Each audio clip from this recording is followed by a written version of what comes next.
Вот такое состояние. Так, показываю внимательно сейчас. Смотрим. Вот за эти шпиленьки и получается звук колодок, как будто бьет по металлу.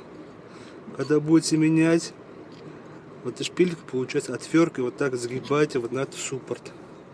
То есть одна получается на суппорт упирается, а другая упирается само на колодку. В колодку там. Видно, да? Или плохо видно? Она вот здесь находится. И все, обратно собираем.